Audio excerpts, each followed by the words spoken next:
السلام علیکم ناظرین، چکوال پریس کلب کے لائیو اسٹوڈیو سے ذوالفقار بیر حاضر خدمت ہے۔ ناظرین، ایک وقت تھا کہ ضلع چکوال کا امن و امان مثالی ہوا کرتا، پھر نہ جانے کس کی نظر لگ گئی کہ اب حالات یہ ہو چکے ہیں کہ ایک دن میں دو تین چار قتل ہو رہے ہیں۔ اگر ہم سالانہ اس اعداد و شمار کی بات کریں تو چکوالیوں نے کبھی تصور بھی نہیں کیا تھا کہ ایک سال کے دوران یہاں پر 40-50 لوگ قتل ہو سکتے ہیں۔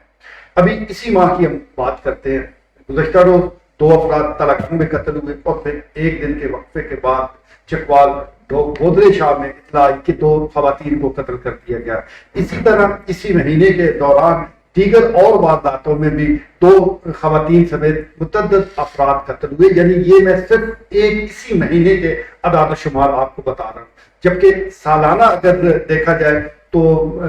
ماضی کے مقابلے میں صورتحال انتہائی خراب ہو چکی ہے۔ اب یہ جو قتل و غارت ہے، اس کی وجوہات ہے کیا؟ اس امن و امان کے مسئلے کو کیسے بہتر بنایا جا سکتا ہے، یہی آج لائیو اسٹوڈیو کا موضوع ہے۔ شریک گفتگو ہیں چیئرمین پریس کلب سینئر صحافی خواجہ بابر صدیق، سینئر صحافی خواجہ دانیال صدیق اور سینئر صحافی خواجہ افتخار شریف کی گفتگو ہے۔ خواجہ صاحب، آپ نے بھی پورا وقت ہی چکوال گزارا ہے، کبھی اتنے برے حالات نہیں تھے جتنے اب ہے، اس کی وجہ کیا ہے؟ یہ میر صاحب ابھی کل ہی ہم نے جو بات ادھر کی تھی منشیات فروشی کی، کہ مطلب ہے کہ وہ یہ ضلع بننے سے پہلے کی ہم نے ادھر بات بھی کی تھی، تو ایک وہ ٹھیکہ ہوا کرتا تھا سرکاری اور بالکل معمولی، اور کوئی ایسے اکا دکا پتا ہوتا تھا فلانا ہے، وہ پینے والے لوگ بھی وہ ایسے عادی، اور وہ سارا جس طرح مریض آپ کے ہیں تو وہ ایک مختصر طبیعت کا، تو یہ سارا کلاشنکوف کلچر اور یہ منشیات کا جو سلاد ہے یہ افغان جہاد کے بعد ادھر آیا ہے۔ تو ابھی آپ یہ جو سارے اعداد و شمار بتا رہے ہیں، اس کی آپ اگر ڈکیتی اور پولیس مقابلے اور سارا اس میں دیکھیں تو یہ وہی کلچر جو ہے آپ کو وہ ویزیبل نظر آئے گا۔ پختون کلچر جو ہے وہ ابھی یہ جو آپ 2 قتل ہو رہے ہیں، وہ ایک بچانے والے بھی ڈر، یہ بودرے شاہ میں جو ہوا، چلو جو ہے اس اختلاف ایک مین کے تھا، وہ بچانے کے لیے آگے آئی ہے، وہ بھی ڈر ہو گئی ہے۔ تو یہ ایک پختون کلچر میں ڈر جو ہے نا، تو یہ آپ اس سے یہ جو ادھر افغانستان کے ادھر جو ادھر مہاجرین ادھر ساتھ آئے ہیں 30-40 ہزار لوگ، اس کی وجہ سے یہ جرائم کی رفتار میں یہ جو آپ جس طرف نشاندہی کر رہے ہیں منشیات کی بھی اور امن و امان کی بھی اور سارا، تو یہ ایک ادھر ویسے بنیادی طور پر میرا اپنا یہ تجزیہ اور تجربہ ہے کہ یہ سارے افغانیوں نے ادھر ایک نیا ٹرینڈ بھی دیا ہے مزدوری کا، یہ 10 دن مان لوگ ہیں، یہ ہر قسم کا یہ کام جو ہے نا، اس میں اگر پھر چند اگر جرائم پیشہ بھی لوگ، یقینی طور پر یہ پوری دنیا بڑی وسیع ہے، تو یہ ان جرائم پیشہ افراد اور لوگ جو ہیں اس وجہ سے یہ اس میں بڑھ رہا ہے۔ تو بہرحال یہ مجموعی طور پر یہ آپ سارا اعداد و شمار جو بتا رہے ہیں، تو یہ گزٹ میں لکھا ہوا ہے، یہ تمام تر یہ مشکل حالات کے باوجود یہ اب بھی پنجاب کے 36 ضلعوں میں کرائم ریٹ کے حوالے سے الحمدللہ یہ چکوال اب بھی 0 پوزیشن، مطلب ایک اس طرح کا نہیں ہے، مطلب سب سے نچلی پوزیشن پر ہے۔ تو یہ اس کی بنیادی وجہ ہم جو یہ ادھر کرتے ہیں، یہ صوفیوں ولیوں اور لائے اللہ کی زمین ہے، اور یہاں پر امن بھائی چارے اور پیار کی بڑی بھرپور طریقے سے ادھر تبلیغ کی گئی ہے۔ تو یہ اس کا نتیجہ ہے کہ یہ ایک روحانی سرزمین ہونے کی وجہ سے یہاں پر یہ امن و امان کے حوالے سے اس طرح کی آتی صورتحال نہیں ہے۔ اگر آپ دوسرے ضلعوں میں دیکھیں تو وہاں پہ تو روز درد اور لوگ لٹ رہے ہیں، رپورٹ ہی نہیں ہوتے معاملے، اس حوالے سے ابھی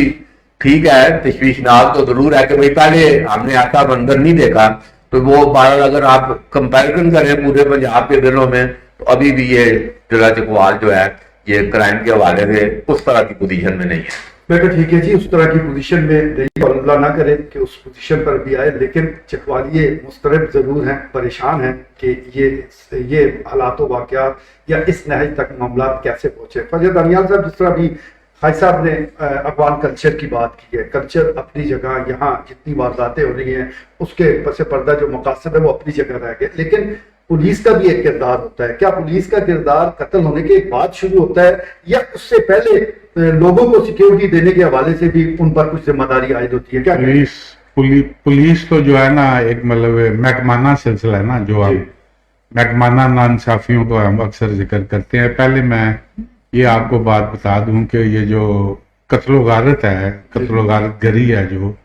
وہ اس دنیا سے ختم نہیں ہو سکتی، کیونکہ یہ حضرت آدم علیہ السلام کے وقت میں حابیل نے قابیل کو قتل کیا، پہلا جو قتل ہوا یہ مطلب اس وقت، یہ تب سے مطلب ہے یہ قتل جو ہے نا مختلف نوعیت کے، وہ اس کی غیرت جاگ گئی، وہ صرف تیش آ گیا اس کو، اس نے جو ہے نا مطلب مختلف طریقے ہیں اس کے قتل کرنے کے، مگر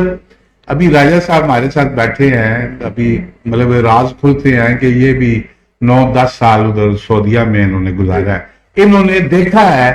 کہ جرائم کرنے والے لوگوں کی کس طرح گردن وہاں پہ اڑاتے ہیں، سر عام اڑاتے ہیں، یہ نہیں وہ اس طرح کھڑا کرتے ہیں، اس طرح ایک انہوں نے بنایا ہوتا ہے، سار ان کا یوں ہوتا ہے تو وہ ٹوکا آتا ہے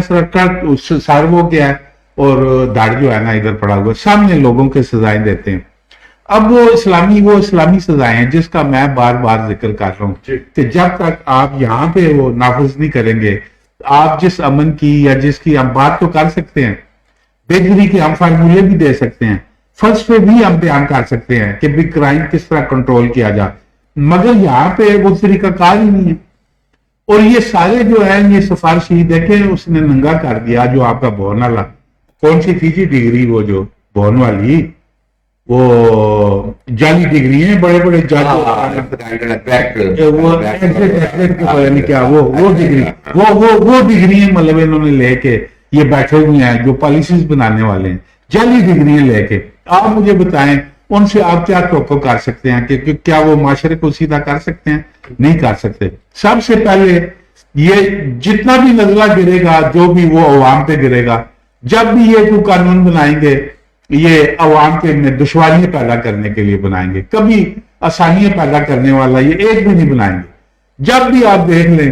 اور یہ اور اس پہ ظلم و ستم جو آنا شروع ہو جائے گا، یہ نیا قانون آ گیا ہے اور تو وہ میں کہہ رہا ہوں کہ اس کو جو پہلے ان کی چھان بین کی ضرورت ہے، ان کی ڈگری چیک کی جائیں، جو وہ ان کو نکال پار کریں، ان کو سزائیں دے۔ بھی آپ کس طرح بیٹھے ہوئے ہیں، اور کئی تو اس طرح ہے کہ افسری اپنی پوری مکمل کر کے پینشن بھی مطلب لے رہے ہیں، مراحت بھی مطلب لے گے جلدی ڈگری پہ۔ ٹھیک ہے، اب مطلب جو ہمارے جیسا ادھر جو بندہ بیٹھا ہوا ہے اصلی ڈگری اٹھائی ہوئی ہے، میرٹ پہ آ رہا ہے، وہ بیچارہ جو ہے محروم ہے۔ تو اس کو درست کرنے کی، کرائم جب تک آپ یہ درست نہیں کریں گے، کرائم کیا پورا جو مطلب ہر قسم کا جو کرائم ہے وہ تب ہی ختم ہو سکتا ہے کہ جب آپ پورے اس میں معاشرے میں یہ جو ہے اس کو درست کریں۔ ٹھیک ہے رجب، جس طرح گفتگو ہوتی ہے جرائم کا جب بھی ذکر آتا ہے تو زن زر زمین کے حوالے سے کہا جاتا ہے کہ بڑے ہر اس کے پیچھے یہی مقاصد نظر آتے ہیں اور یہی اس کی انوائرمنٹ، یہی انہی 3 مقصد کے تحت ہی زیادہ تر جرائم ہو رہے ہیں۔ ایک زمین کے تنازع ہے، دشمنیاں بن گئی ہے، تو کیا آپ کو نظر آتا ہے کہ چکوال میں جتنے بااثر سیاستدان موجود ہیں، علماء کرام ہیں، تو کیا وجہ ہے کہ وہ متحرک ہو کر یہ دشمنیاں ختم کرانے کی طرف کیوں نہیں اپنا جو ایک اثر رسوخ ہے وہ کیوں نہیں استعمال کرتے؟ بہت شکریہ جی میر صاحب، آپ نے جو نشندگی کی جس طرح اشارہ کیا ہے بالکل آپ کی بات بجا ہے، مگر میں یہی کہوں گا کہ وہ پنجابی میں کہتے ہیں کہ اپنا وکیل بہو میں تو قاضی کو نہیں، پہلے قاضی ہوتے تھے، وہ یہ ہوتا تھا کہ آپ کا جس طرح پہ آپ اشارہ کر رہے ہیں، کوئی اگر جرائم کا جھگڑا آ گیا اس میں ریلیٹو انوالو ہو گئے تو وہ کیا ہوتا تھا کہ وہ ایک پہلے جس کو ہم اپنی زبان میں بولتے ہیں وہ بیٹھتی تھی، تو اس میں جو گاؤں کے بڑے ہوتے تھے، ٹھیک ہے جی، وہ بیٹھ کے تو وہ جو تنازع ہے وہ حل کروا دیتے تھے۔ اب انفارچونیٹلی وہ جو سلسلہ پرانے جو تھے وہ ختم ہو گئے ہیں، اور دوسرا جو ہے لوگوں میں جو عدم برداشت ہے وہ بالکل جو ہے نا وہ اتنی بڑھ چکی ہے کہ پچھلے دنوں میں آپ کو بتاؤں گا جدھر آپ اشارہ قتل وغیرہ کی طرف کر رہے ہیں، یہاں پہ بلہ کے عالم میں ایک سالہ کی لڑائی تھی، تو اس نے بعد وہ پودے جو ہے نا وہ رکھ رہا تھا، تو اس نے کہا یہ تو میری زمین ہے، یہ تو میری جگہ ہے، یہاں تم پودے کیوں لگا رہے ہو، یہ گملے کیوں رکھ رہے ہو؟ بس ان کی تکرار ہوئی، اس نے پسٹل نکالا، فائر کیا، اس نے موقع پہ مار دیا۔ تو میں یہ سمجھتا ہوں کہ ایک تو یہ عدم برداشت ہم میں یہ ختم ہو گئی ہے، برداشت کا مادہ وہ بالکل ختم ہو گیا ہے۔ دوسری بہت ہی امپورٹنٹ چیز کی طرف اشارہ کیا ہے گلیاں صاحب نے، جو سزائیں ہیں۔ اب میں آپ مجھ سے زیادہ اچھے طریقے سے جانتے ہیں کہ 302 کا جو مجرم ہے وہ قتل کرتا ہے، دن دہاڑے کرتا ہے، اس کی آپ بھی چشمدید گواہ ہوتے ہیں، میں بھی ہوتا ہوں، وہ دن دہاڑے قتل کر کے وہ میکسیمم دیکھا یہ جا رہا ہے کہ سال یا 1.5 سال کے بعد وہ زمانے کے باہر آ جاتا ہے، وہ جب زمانے کے باہر آتا ہے تو پھر وہ بیرون ممالک فرار ہو جاتا ہے۔ کتنے یہاں کیسز اب چکوال میں دیکھ لیں۔ تو بات یہ ہے کہ جب تک قتل کرنے والے کو یہ پتہ اگر ہے کہ میں نے قتل بندہ مار دیا، سال ہے 6 مہینے ہے، وہ بھی یہ کہتے ہیں جی اگر آپ کے پاس پیسے ٹھیک ہے تو وہ سال کی سزا بھی آپ کی بالکل ایزی ایسے ہے جیسے آپ گھر میں پڑے ہوئے ہیں، بہترین آپ کو کھانا جیل میں مل رہا ہے، آپ کو LED لگی ہوئی ہیں، آپ کو موبائل بھی دیتے ہیں، اگر آپ کے پاس پیچھے پہنچنے والا بندہ پیسے ہیں تو میر صاحب جب تک سزاؤں کے بندوں کے اندر یہ خوف پیدا نہیں ہوگا کہ میں قتل کروں گا مجھے سزائے موت ہو جائے، خون کا مجھے پھانسی ہو جائے، جب تک یہ نہیں ہوگا تو یہ بندے تو ایسے مرتے رہیں گے جس طریقے سے کیڑے مکوڑے کو لوگ مارے. ٹھیک ہے خیر صاحب، غیرت کے نام پر قتل، اس کی بنیاد تو پھر اس کی مدعی تو ریاست ہوتی ہے. جب تک ریاست مدعی نہیں بنے گی، پولیس اپنا کردار ادا نہیں کرے گی، تو عمومی طور پر تو یہ قتل ایسے ہی ضائع ہو جاتے ہیں. وہ دیکھیں نا، یہ اب ادھر کوئی اسلام میں، چلو میں اتنا کوئی آپ اسکالر نہیں، کوئی اسلام کوئی فقہ حدیث پڑھی ہوئی ہے، تو اس میں یہ تو نہیں ہے کہ غیرت کے نام پر اگر آپ نے کاٹے، اس میں بڑا کلیئر ہے اسلامی جو مرتبہ ہے خون کا بدلہ خون. وہ نہیں ہے کہ یہ غیرت میں آئے گا، ادھر غیرت میں شک کا فائدہ مل جاتا ہے، مطلب ہے کہ ملزم کو مطلب بینیفٹ مل جاتا ہے. مگر جو قرآنی اور اسلامی سپیرٹ یہ ہے خون کا بدلہ خون ہی ہے، وہی گردن اتارے، تو وہ بھی قاضی کے حکم پہ خود نہیں ہے. تو وہ یہ ایک بالکل یہ امن و امان اور یہ ساری جو بات ہے، آپ دیکھیں نا سعودی عرب میں ہم بھی عمرے پہ گئے ہیں تو سارا، تو وہ اذان ہوتی ہے تو وہ سارے ایسی چیزیں کھول کے مسجد کی طرف چلے جاتے ہیں. تو کوئی ایک میں میر صاحب یہ بات بتا دوں آپ کو کہ جب تک یہ آپ کے جو اسکول ہے نا، جب تک یہ بچے